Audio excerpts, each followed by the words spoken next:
Parliament کے مشترکہ اجلاس میں پی ٹی آئی نے غزہ امن بورڈ میں شمولیت پر احتجاج کیا ہے۔ جمعیت علماء اسلام نے بھی معاملہ پارلیمنٹ میں لانے کا مطالبہ کیا۔ سینٹ میں قائد حزب اختلاف علامہ راجہ ناصر عباس نے باور کرایا کہ امن بورڈ میں فلسطینیوں کی نمائندگی نہیں ہے۔ انہوں نے غزہ پیس بورڈ کے خلاف قرارداد منظور کرانے کی ضرورت پر زور دیا۔ سربراہ جے یو آئی مولانا فضل الرحمان نے بھی غزہ امن بورڈ میں شمولیت پر پارلیمنٹ کو اعتماد میں نہ لیے جانے کا اعتراض کر دیا۔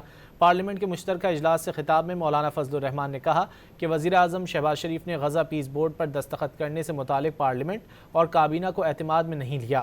ہر طرف معاشی ترقی ہو رہی ہے، صرف پاکستان ڈوب رہا ہے۔ پارلیمنٹ کے مشترکہ اجلاس میں پی ٹی آئی نے غزہ امن بورڈ میں شمولیت پر احتجاج کیا ہے۔ جمعیت علماء اسلام نے بھی معاملہ پارلیمنٹ میں لانے کا مطالبہ کیا۔